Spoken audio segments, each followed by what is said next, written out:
Okay, 6:30, we'll call the meeting to order. So this is Tuesday, October the 11th, 6:30 p.m. And this is the committee of the whole for the Township of Edwardsburg Cardinal Administration and Finance Committee. And as the agenda clearly shows, we started at 6 o'clock with the mayor absent. So my apologies, and just too much excitement this weekend, and I missed that completely.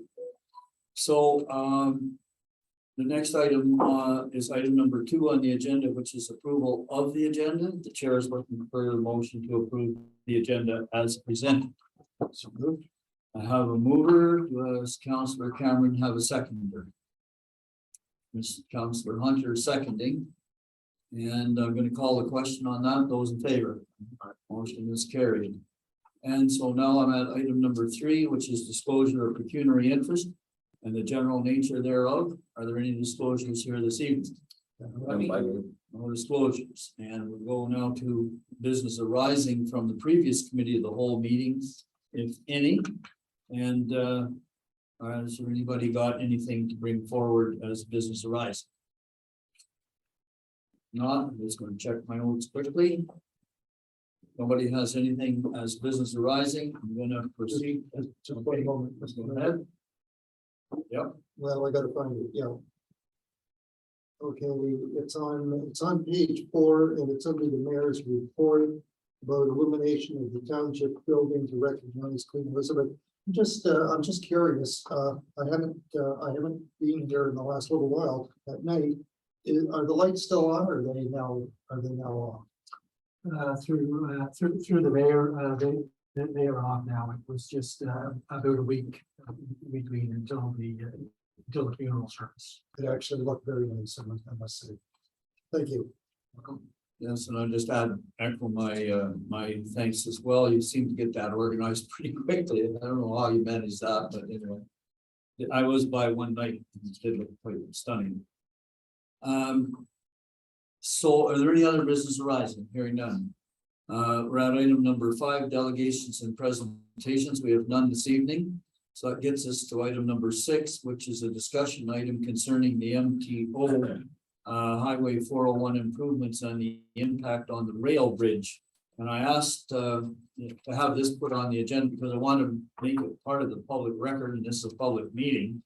And so maybe just get the CAO to explain how the CAO picked up on the fact that this bridge was under review, and how we got our first words of intervention inserted into the discussion, if you would, Mr. Grant.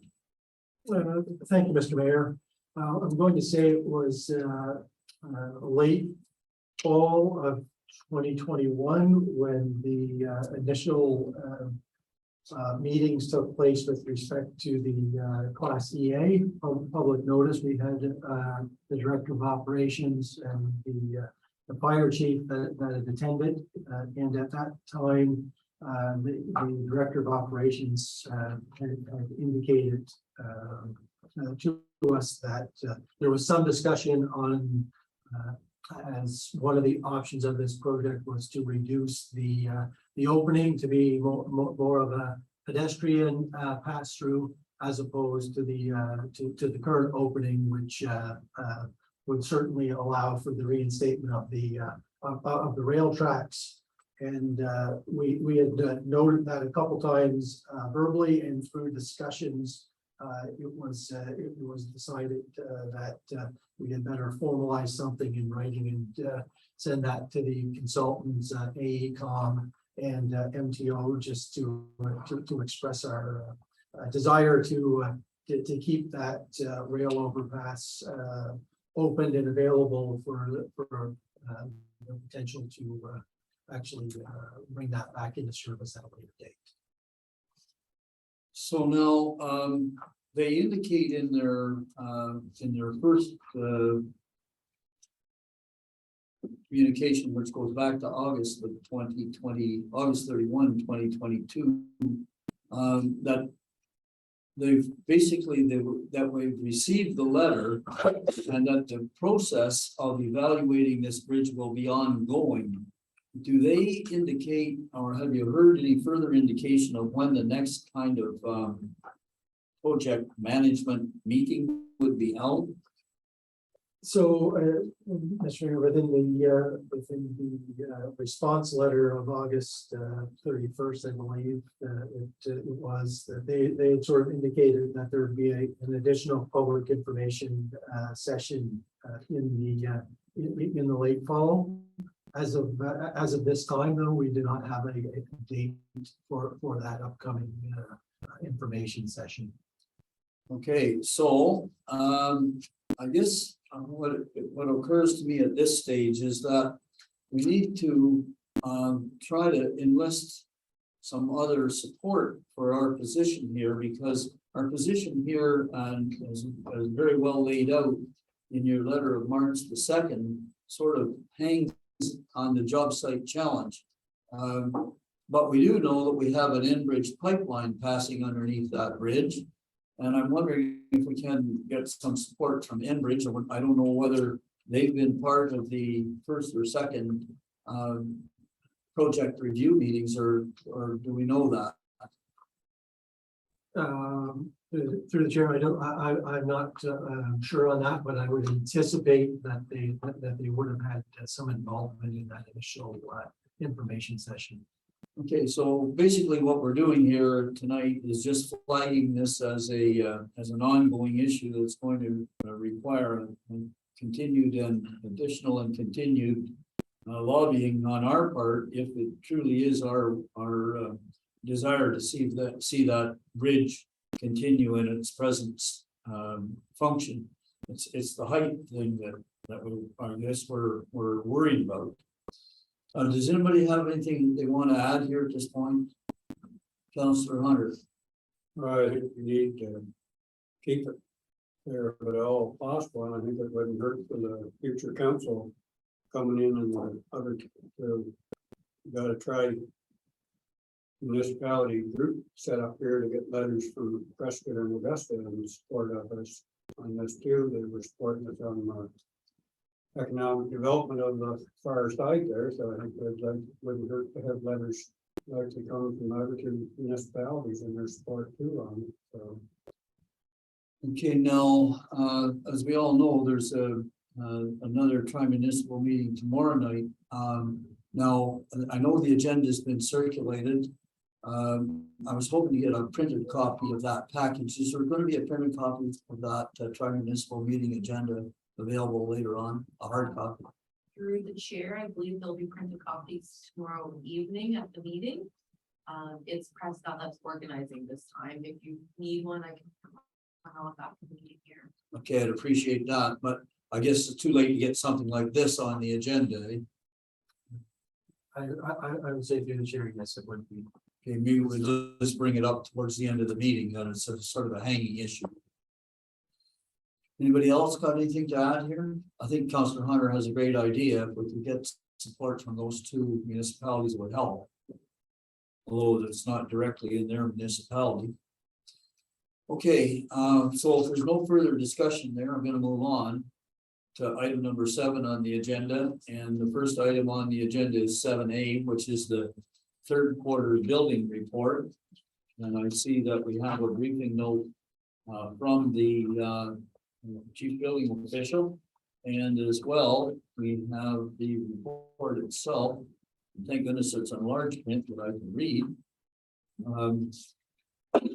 So I don't know, Mr. Crawford, did you want to highlight your report in some fashion?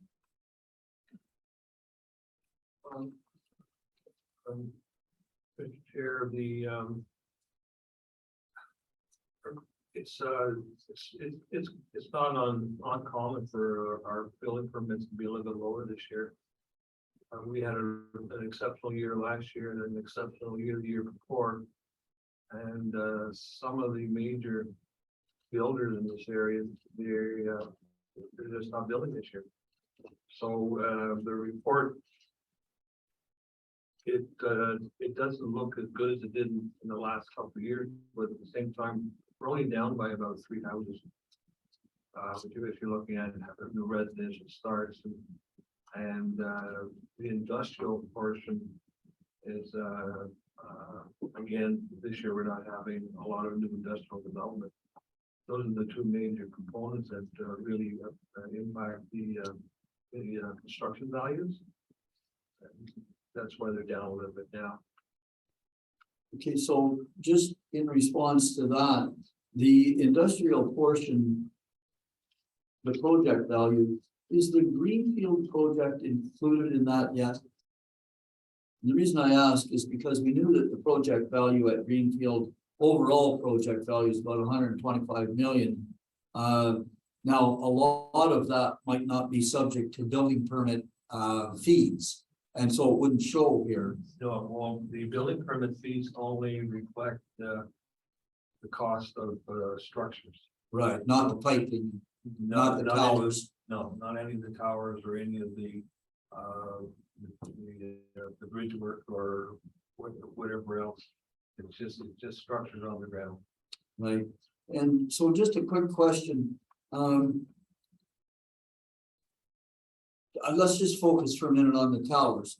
So the towers are not subject to a building permit. That means they're not subject to impact assessment either. Is that correct? I couldn't answer that. I don't know. Oh, okay, all right. The reason I'm saying that is because my understanding is that MPAC picks up their supplemental assessment on the basis of the building permits that we issue. And of course, we wouldn't be issuing any building permits for those towers, So the only thing that we collect on the towers is the actual base. the footage, The footing. Yeah. We actually issue a permit for the footing. and that's it. So that would be the trigger for impact to evaluate the whole structure you might say. Okay. Anybody else have any questions for Mr. Crawford here? So we are down quite substantially now, just give anybody a chance to get in here, but I just wanted to ask you about residential again. So you're showing 28 residential as of September the 30th. And last year we were a total of 39 for the full year. Is there any chance that we'll make the 39 for between now and the end of the year? I don't think we're gonna make 39, but I can tell you I have 3 permits sitting on my desk at the moment, waiting for approval for a septic system, so that, I mean, that's gonna bring it up a bit more, but it's getting into the late fall again too, so I don't see we're gonna get too many more houses. Not many new starts between here and the end. That's right. Okay. Anybody else have questions here? Well, it certainly looks as though our building permit fees have decreased substantially by 50,000 roughly. And that does bode or signal to us that we're maybe going to have to make a draw from that reserve to cover the costs of that office for this year. A risk we knew that we were taking when we hired the building inspector. If there are no more questions, I'm going to move on. Okay. So then the next report that I have up is item number 7B, which is the building department update, a briefing note on the Dundas Street property. Again, I wanted to get this sort of on the record. I can't believe the number of questions and calls that I'm getting about that property. And people are, well, not only curious, but concerned about what's happening there. So we have a briefing note here. And do you think that this property is going to be able to meet a standard, any kind of a standard by the end of the year? I'm not just worried about the sidewalk, I'm worried about the roofing. It's the developer's intention to basically get the bottom half, like the main floor, enclosed for winter and going to continue to work on the interior. Which basically means that there'll be a temporary roof put on the building to keep out the let's say the weather. We're going to be meeting this week, and I haven't got the date set yet, but with the owner of the building to the west, which is the law office, to discuss a matter with regards to how the, that building is resting against, or at least it is against, the second floor of the grocery store, the old grocery store. So there's a matter there that has to be resolved with regards to, the encroachment to start with. And, there's reluctance to do anything with that second floor until they determine, how it's going to be repaired. And we have But certainly as far as the first floor is concerned, it's his intent to go full speed ahead. I'm just wondering how he's gonna protect that first floor over the winter time. Oh, he's gonna put down a whole roof. He's gonna weatherproof the entire roof or the floor that of the second floor.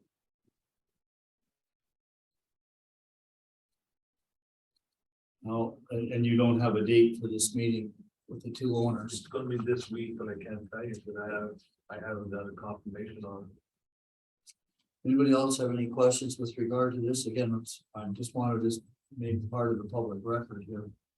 Counselor, Yes, I see in the briefing note, on the progress report, that, on July the 7th, it was shut down because of hazardous material. What was the hazardous material? There was concern that the roofing materials may have had asbestos in it. And did they? There was no asbestos. And then also there was some concern about some of the insulation that was being removed from the interior. And all the test samples come back as with no contamination at all. So that basically shut him down for what, 6 weeks? About 2, maybe 3 weeks. Oh, okay. Okay. Okay, thank you. Counselor Dillabaugh. Yes, thank you, through the chair to the building inspector. The building west, you're saying that building is leaning towards the grocery store or vice versa? There is an appearance that it's leaning, but if you look at the overhang of the roof is actually resting against the old grocery store wall. The west side, the lawyer's The east building. side, yeah. The lawyer's building is leaning Well, overlapping the the roof itself, roof itself. Yeah. Now, how do we rectify that if he's going to second story? well, he's been given Through the chair. he's been given an option by the mason who replaced the foundation wall at Ruby Store, that he should basically just keep that wall up and extend it with like a wood frame extension. He's considering that, but the issue is when the roof of the law building, all the water that collects on that side drains down against his building. And it's causing some damage to the blocks. It's causing some swelling, which has to be repaired. Now, I guess the question is he prepared to accept what's there and maybe have to get that area flashed so that any water that collects on that area will drain off onto a knee straw system or something? Or can we get the owner of that building to cut the E-van back enough so that an eavesdrop can go in and will allow the water to splash onto the building. Now that situation exists on the other side too, but that's been rectified. On the east side too? Yeah. So it's a matter of how much cooperation we get out of the lawyer. Okay, I'm really feeling that the township is going to end up in the middle of this issue, one way or another. And I'm not sure what our mechanisms are to deal with it. Our legal mechanisms. Have we, so from the chair to Mr. Grant, have we taken the opportunity or the time to discuss this issue with our lawyers to see what legal mechanism might be available to us? I mean, we're sitting in the middle here. Our chief building official, as was pointed out to us in an earlier meeting, is being forced into the position as acting as a project manager here, which is not his role. And I feel we're being drawn into something that we need to know where our ground footing is. It's, through the chair, I have not connected with our legal counsel in any kind of depth on this particular item as of yet. So back to the chief building official, is there anything in the building code which deals with a situation like this where one person's building is actually it's actually touching another person's building? Is there any mechanism in the building code to deal with that situation? Through the chair, no, I'm not aware of anything that would, that could remedy the situation. Other than, like I said, some cooperation between the two property owners. And in the absence of that, situation persists. Okay, any other questions here? We're all apprised of this issue. Anybody? I think it's important. I think it's important to get this out in the open because I'm almost sure we're going to be dragged into it deeper. All right, I'm going to move on to 7C, which is the third quarter bylaw enforcement report. And we have a briefing note here and a series of reports. I see, well, I'll ask the clerk, do you want to address this report? Sure, thank you. The bylaw officer had a steady quarter with 452 calls, summarized and broken down into categories. We have 13 files remaining in various states of compliance ongoing, as well as we've had various trials in October. It was a typo, the second sentence in the last paragraph. Two were scheduled for October. My update was as of October 5th, one trial was scheduled and postponed. Unfortunately, that should have been a typo. It was 2. They were both of the same nature of same property, but the judge just decided to combine them at the last minute for us. Unfortunately, that's been postponed until December. We also have one other property with 2 outstanding that is still awaiting trial. No date yet. No date for that one, unfortunately. We're hoping in the new year, but not at our call, unfortunately. So from United Counties, I know that we're still having trouble getting court dates. Through the chair, we are just touching up. This was the one that we attended on October 5th. The summonses were issued back in 2019. When? 2019. 2019 to 2022. Speedy trial. Speedy. And there was no effort made to have that thrown out because of the long delay. Through the chair, no, there was delays on the defendant's part for not appearing, and then all of a sudden the defendant appeared last week and that pulled the heartstrings of the justice. Okay, now, does anybody have any other questions with regard to this bylaw report? There is quite a series of detail here. Just one quick one, if I may, Mr. Mayor. Yeah. Through you to staff, 52 calls. When we say 52 calls, does that mean we had 52 people call in and complain? Or does that mean that there were 52 infractions? Through the chair, that in regard to, it may not be 52 calls, but service requests.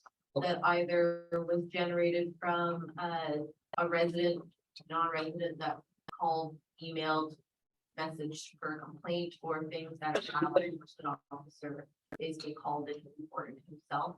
That way he could work on the case, both proactive and reactive cases. So it's a combination, It's a combo, yes. Okay. Just for. That's my- publicity's sake for the public, we do 52 total. right? That was my, sorry, through the chair, that was my. My wonder was how much was active and how much was reactive. Through the chair, if you go to page 18 of 33. On the work order chart, the 2022 summary, it will show. Over the 2022 period, unfortunately, our system doesn't allow me to break this chart up into quarters.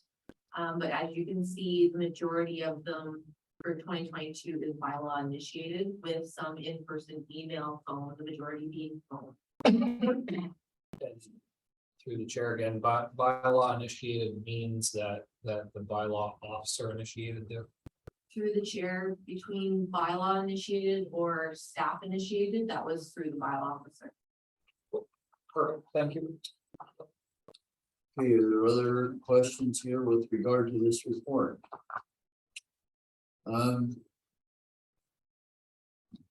Dogs. Animal complaints, I guess that's where the dogs come in, is that correct? Through the chair, yes. I can't believe the number of dogs I'm seeing. I'm just surprised that we're not getting more than 17 complaints, actually. But 17 is for the quarter, right? Through the chair, that's correct.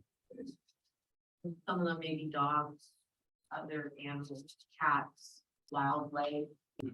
Is it mostly noise? Through the chair, some is noise, some is running at large, some is, somebody thinking that the animal may be a threat or vicious, or it's a number of factors. It really ranges. Okay, so under the noise complaint, which is 1, is that then something other than animals? Through the chair, yes. For the most part, we have, it really all depends. I don't know specifically this case. I believe this one is outside of the noise complaint, but I have to double check the work order. Our new noise bylaw that we implemented in 2021, that ranges from different machinery operating at various hours, somebody potentially even cutting their lawn at like 4 AM. Tractor trailers running, the air brakes, a welder operating at unseen hours, dogs barking, cats calling. We have a long list. Okay. Any other questions here? Okay, if there are no other questions, I'm gonna move on. If there's 52 calls for service, I mean, we're providing a valuable response here. I mean, I don't know what we would do if we didn't have the bylaw officer to respond to these calls, because I know from my point of view, it makes it much it's much more palatable to say, well, refer the call to Rebecca or to the clerk, or to just provide the number for the bylaw officer. So I'm going now then, if there are no other questions here, I'm going on to item number 7D, which is the Q3 Treasury and Reserve Fund reports. And this agenda item actually has 4 reports for us. And the first is a financial report as of September the 30th. Then there's a long-term debt schedule. And then there's the 2022 capital status report. And then finally, there's item number 4, which is the reserve and the reserve fund report as of September the 30th. So the first page is 19 of 32. Now, our treasurer left us, I believe, on Friday. Is that correct? So that means that Mr. Grant's going to answer the questions here this afternoon. Through the chair, I will do my best. Well, the first question comes on page 19 of 33, where we look at the amount owing as of September the 30th, 2022. And we see that the total tax receivable is 1,300,000, which is basically $100,000 more than it was last year at this period. At this period in September the 30th. So is there some sort of an explanation that the treasurer has left you with? Certainly, through the chair, I would say the main contributor on that would be the increase in, there's about 33 additional accounts that have moved to pre-authorized payments throughout the year. So that's why you will notice on page 20 of 33 that you will see that the cash and bank balances are up about 104,000, and the receivables are up about 90,000, and that is based on the distribution of the payments over the remainder of the year versus a full payment received at the end of August. Oh, I see what you're saying. Where without those 33 additional, we would have gotten full payment. As it was, we only got partial, and the others will come in the next 4 months. Over the next 4 or 5 months. That is correct.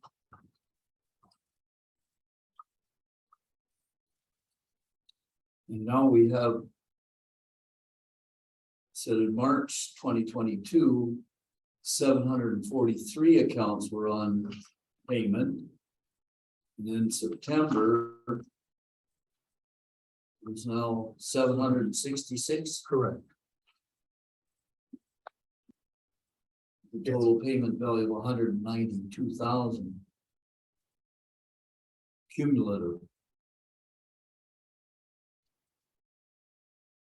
766. Anybody have any questions with just this first report? Okay, so then if we go over the next page, we're on page 20 of 33. Now we're talking about the financial report. So from a cash point of view, or a healthy cash point of view, and our liabilities are reasonable compared to our assets, no question about that. Tangible capital assets remain pretty much consistent all the way through at 35 million. On our reserve funds at 9. So, does anybody have any questions with regard to the financial report snapshot at September the 30th? Anybody? Chair notes no questions.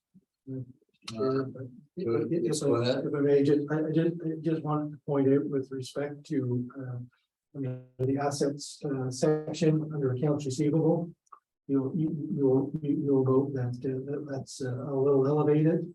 And I just wanted to note that we're still awaiting some payments from Rideau St. Lawrence for the June building, for the June billing of the water and sewer, and still waiting on the July HST rebate.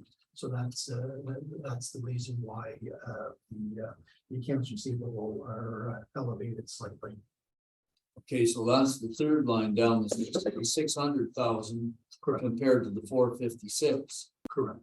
Okay, but would that not be a comparable issue to the previous year?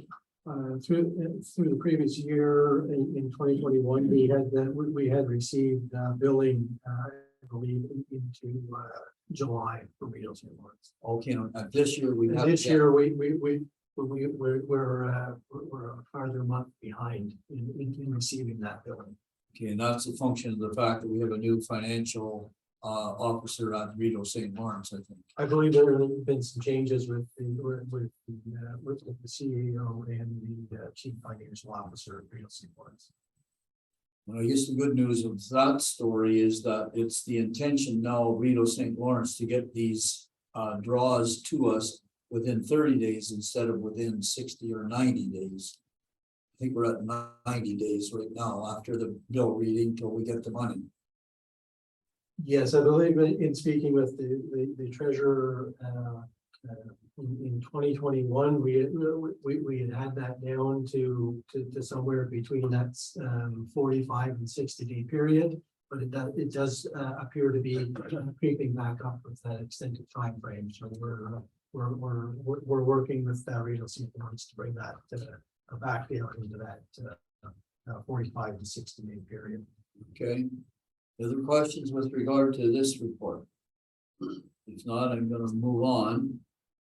And then the next one is the capital project status report on page 21 of 33. And again, thank the staff for the large print edition.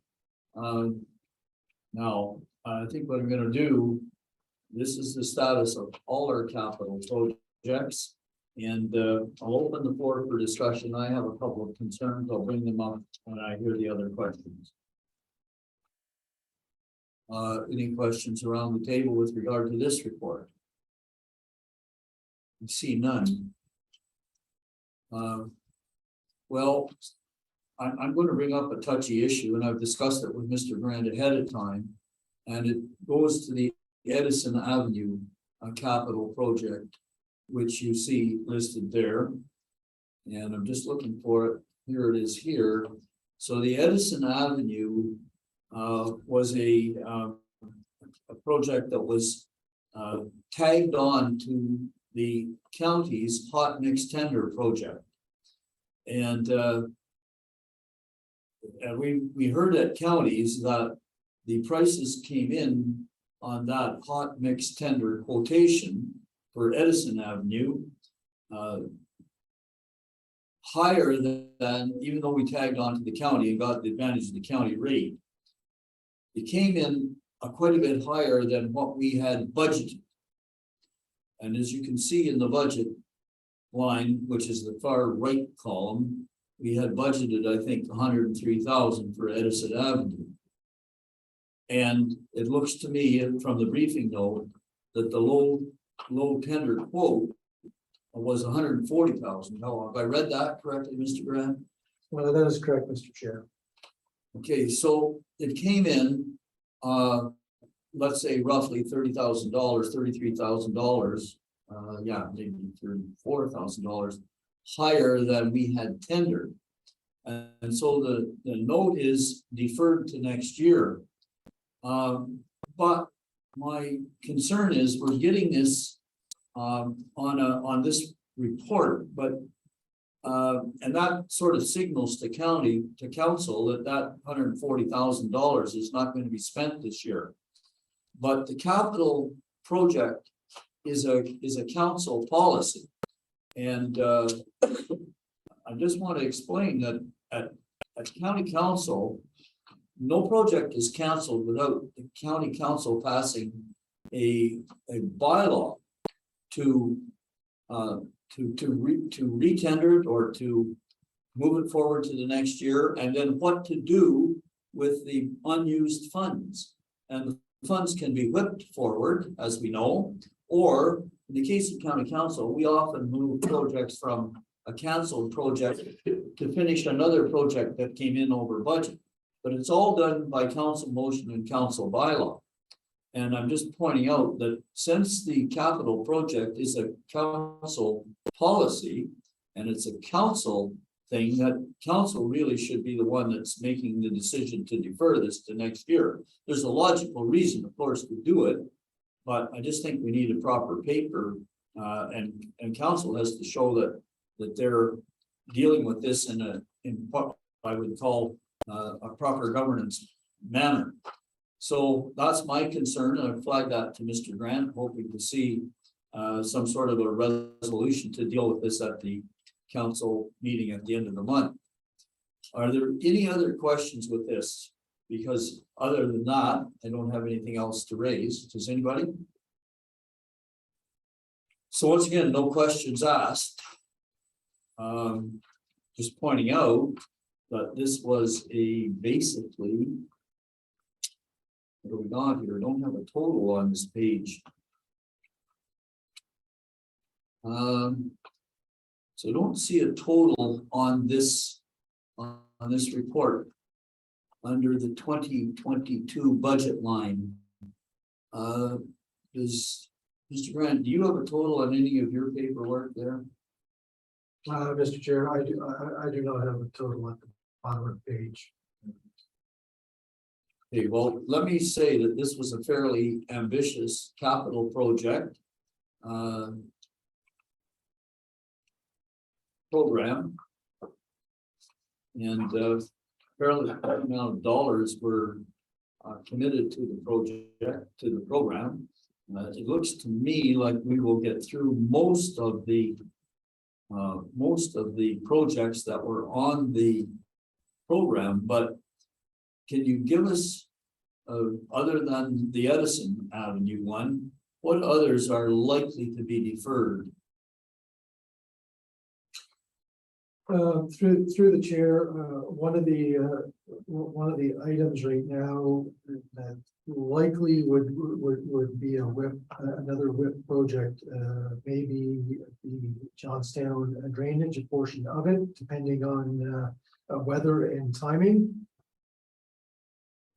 And the other one of note, I guess two of note would be the raw water system, the windmill pump station upgrades.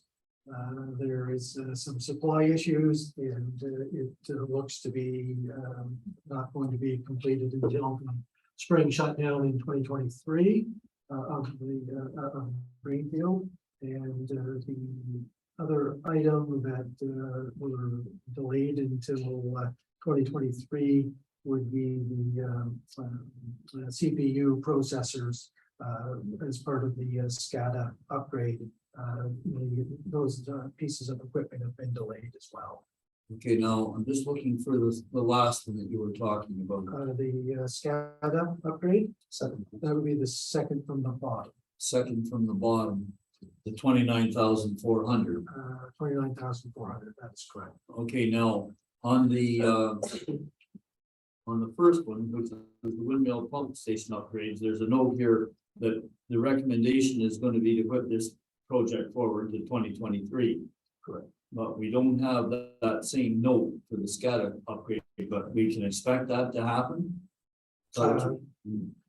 Through the chair, any of the projects that we're looking at not being able to complete in that time frame would be part of a works in progress report. Okay. Are there any other questions here? Go ahead. I'm just looking at the township chambers renovations, and we're waiting for concept designs. Apparently, any idea when we're gonna get those? Through the chair, we were hoping to have those more than a month ago. So I'm anticipating that within the next few weeks that we should have some type of concept. Okay, thanks. Okay, no other questions? Right, if there's no other questions, I'm gonna move on to the next report, which is part of this report. And that would be the reserve and the reserve fund report. And again, thanks to staff for the large print edition. And this report is now on the table, looking for discussion. We'll hear any questions coming forward. So I'm going to jump in myself. So, Mr. Grant, I just need some refreshers here. So I see where we started our year with the balances shown on the third column, which is the third column from the left. And all of those balances agree with our previous report. And then, of course, the next four columns show our anticipated transfers in or transfers out as for our anticipated budget. Now, some of our budget capital will not, of course, be transferred out, and some of it will. But the one that I wanted to ask the question about was industrial parkland, which is account 983813. And so in that account, we have a balance at the end of the year, at the beginning of this year, of $2,700,000. And we had budgeted to spend $2,500,000. Now I'm assuming that that was budgeted in that manner at that amount when we were in the middle of the job site challenge discussion. And we anticipated that we might be buying some land from the province. Is that correct? Through the chair, the 2.5 million was transferred from the industrial park land into the 1 year GIC investment. Okay. So that's shown as a transfer out. So transfer out of the industrial park land account, and then if you look up at account 983801 GIC investment, you have the corresponding transfer in of the 2.5 million. Ah, okay, so there's where it gets, thank you very much. I was definitely on the wrong page on that one.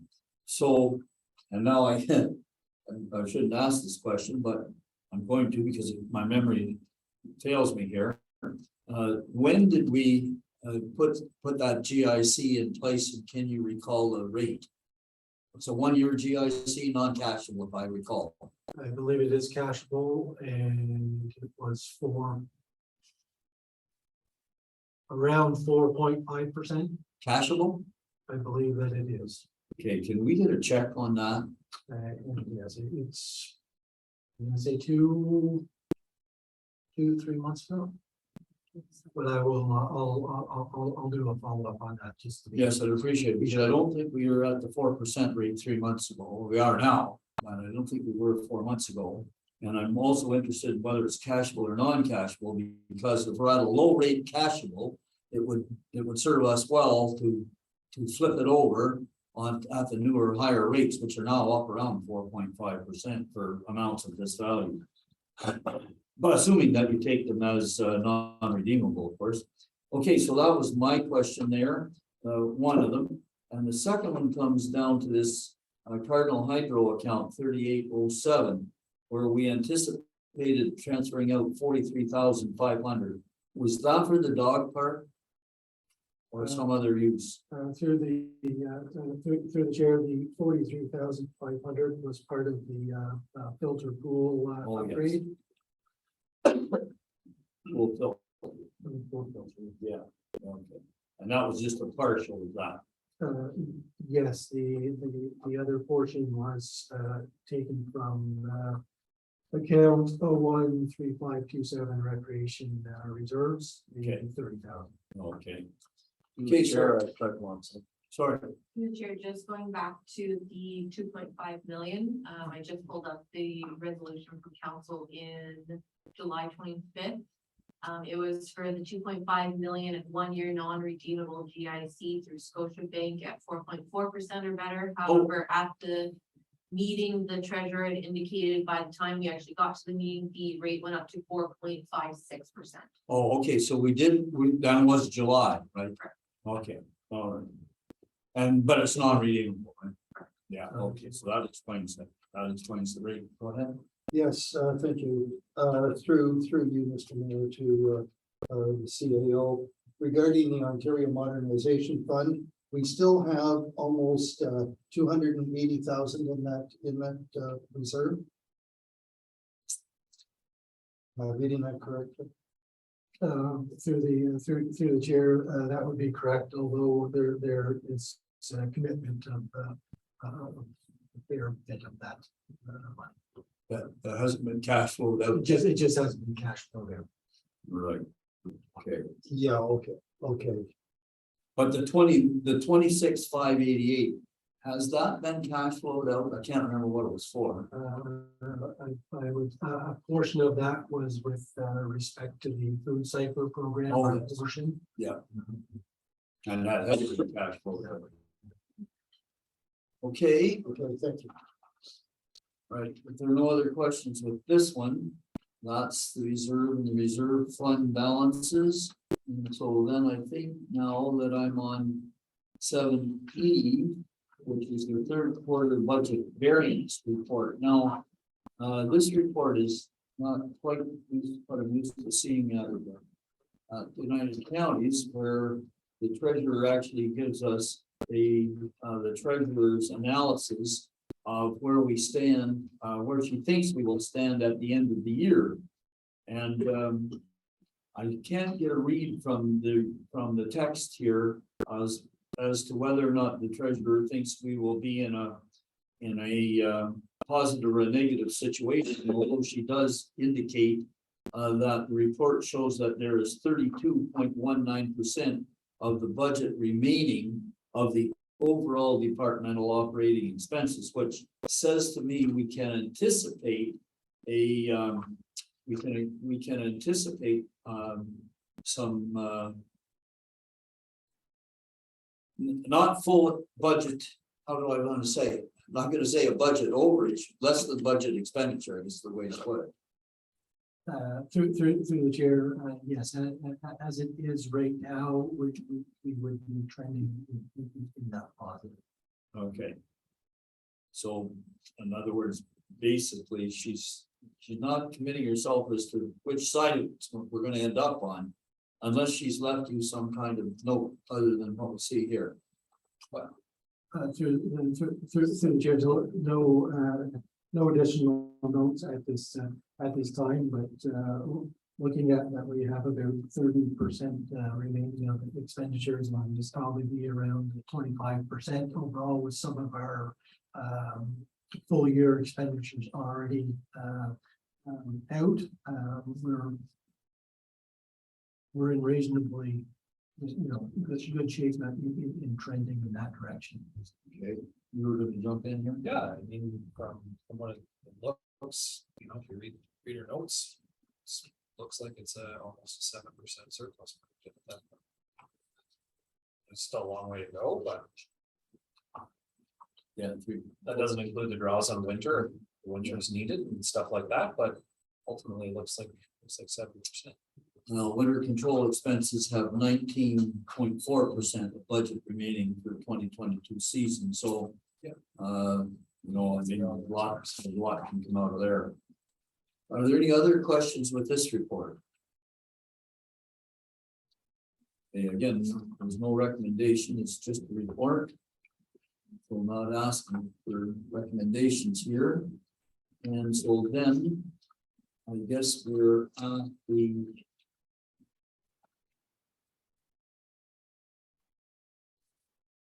this gets us then to page item 7F, which is the third quarter council remuneration report, which starts on page 30 of 33. So are there any questions with this report?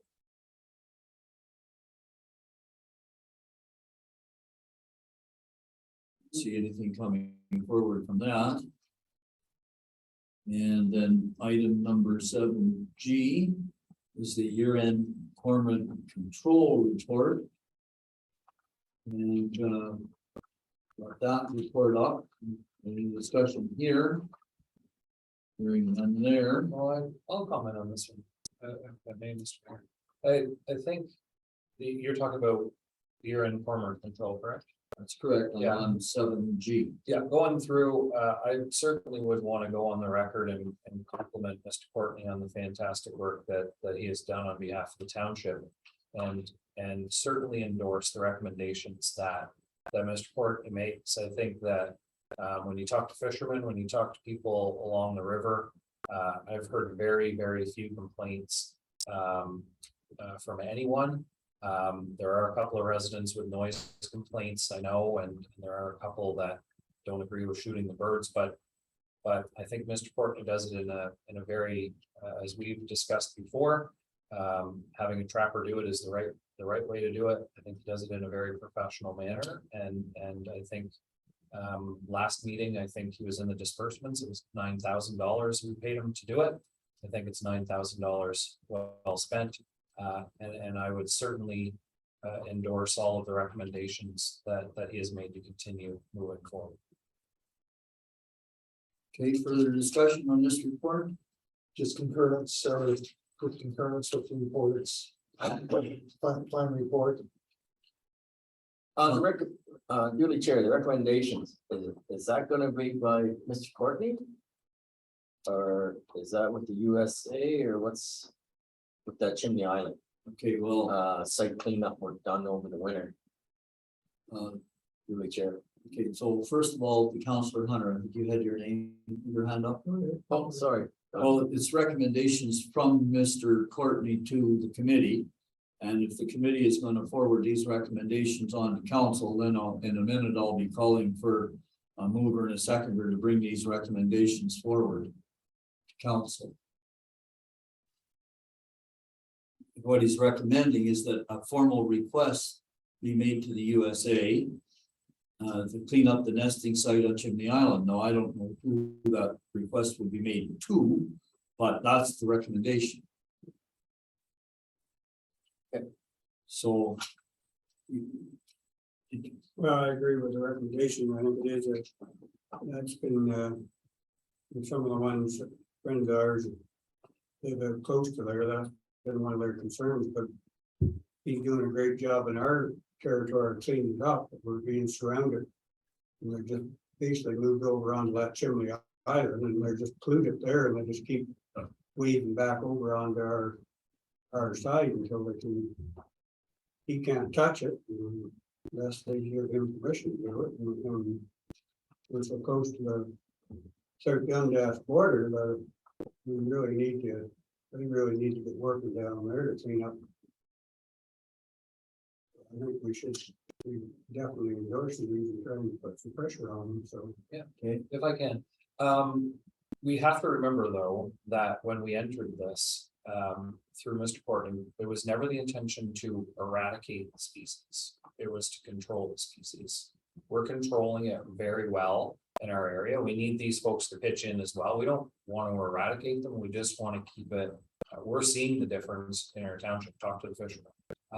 And while there may not be, the birds are coming over and feeding because there's lots of fish, but there aren't anywhere near the amount of birds in our waters as there were when Mr. Portman began. This program is fantastic, and I think his recommendations will continue the good stewardship that we're doing, not eradicating a species, but controlling. I think it's very good for our environment.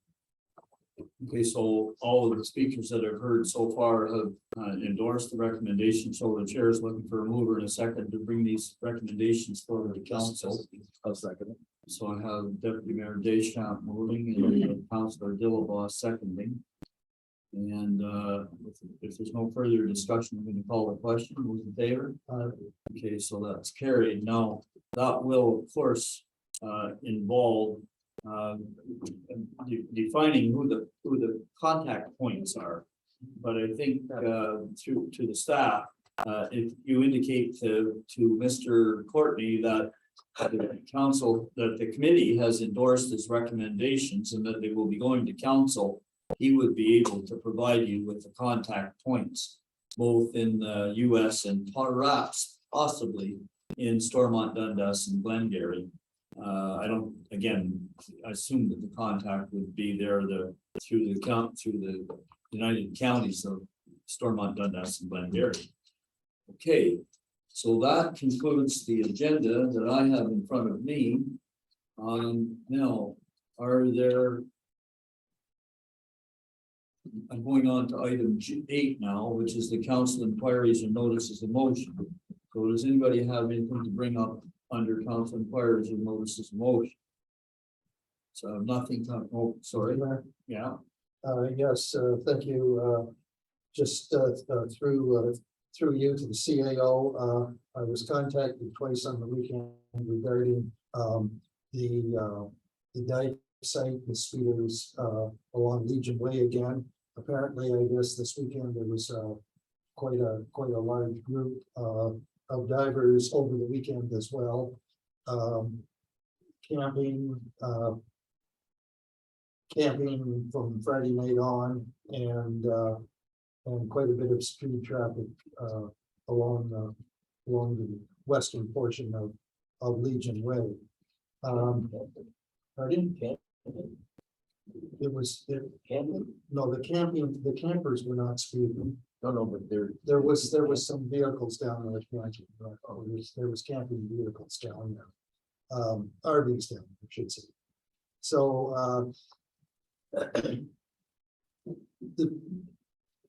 my feeling on the situation is they camp so infrequently down there. I'm not a whole bunch concerned about the camping end of it. I am concerned about the speeding there because I'm just afraid some of the walkers are in peril. For these people speeding by. If we could just look into that again and maybe apply some pressure where we may need it.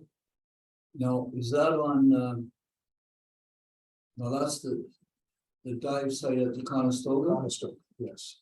so that's, not North Channel, what's the road? Legion Way. Legion Way. Legion Way. Oh, Legion Yeah. Way. As a matter of fact, it was put to me that there may be a petition going to be circulated to shut that road down. So I have a feeling we're in a bit of a serious dilemma. Yeah. I thought we had some speed bumps along Legion, Yeah, as we but- got past the Legion. Yeah, but not to the dive site. We have them as far as approximately Richardson's Point, but from Richardson's Point to the dive site, that's where a lot of the speeding is taking place. Potholes. Hmm. Potholes. More potholes? We need more. No, big ones. We need big potholes. I would kind of think the same way. I don't know how many anybody speeded down there. The last time I went down there 20 kilometers an hour, you're liable to hit your head and get the top of the truck stuff. Oh, I think they go a little faster than that. Okay, so that was your inquiry or your notice of motion? That is just I'm forwarding that on. CAO has its- to the survey. If I could, Mr. Chair, just a little bit of clarity with like camping is the understanding that the camping is directly related to the divers using that, or is it completely separate? The camping is the divers use. Okay. And there is about twice a year, spring and fall, when there is a group that comes in and does either pitch tents or has some RVs. The smaller type RVs to camp in, but I don't think that's the crutch of the problem. The crutch of the problem is the amount of speed going down Legion Way. And the reason that I would There might be wonder about the camping is. I know there's a lot of night diving goes on at this time of the year and in the Yes. spring as well, and. You know, they do bring camper type equipment, but it's only for changing purposes. They don't actually sleep in it, if you know what I mean. They're doing their night diving for 2 or 3 hours and then they're gone. We're not talking a large number here. We're only talking half a dozen Okay, at the most. okay. $60 All right. a night, $360. Are there any other council inquiries or notices of motion here? Okay, all right, so I'm gonna go then to item number 9, which is the mayor's report, and all I want to just remind everybody that tomorrow, October the 12th, is the last of this series of tri-municipal meetings, and it will be held at the Prescott Fire Hall. And I know there was a tough time getting a quorum, and I don't even know whether we have a quorum, but the meeting will take place, and we'll find out whether we have a quorum when we get there. I'm at item number 10 on the agenda, which is question period, and I don't know if you have anybody on Zoom there.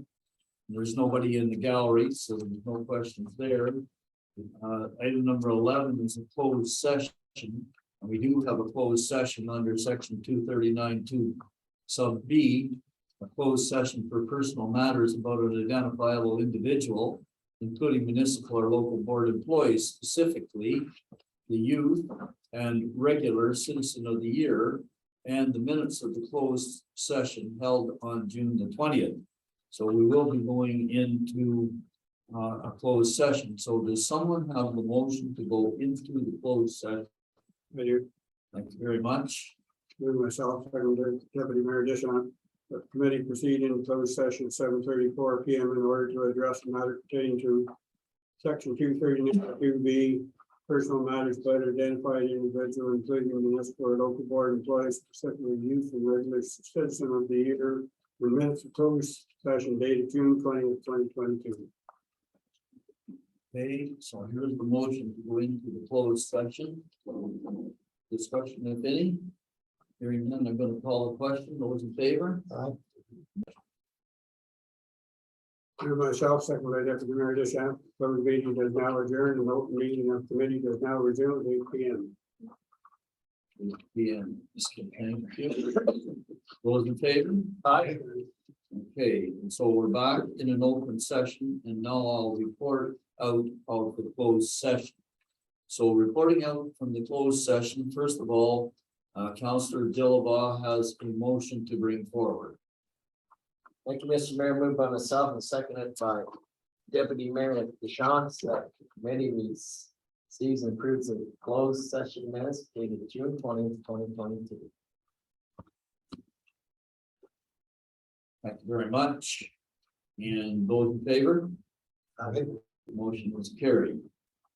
And then reporting further from the open session, council met in closed session, specifically to determine the winners of the Citizen of the Year and the Youth Citizen of the Year. And the results will be announced next Monday, No, November 2nd. November the 2nd. And I think our meeting time is 6:30 p.m. No, 6 p.m. There, got it all together. So that's the report out from the closed session. And now I'm looking to adjourn the meeting for the evening. I have that one, Mr. Mayor. Moved by myself and seconded by Councillor John Hunter. The committee does now adjourn at 8:02 p.m. Thank you very much. All in favor? Yes. Carried. Smooth.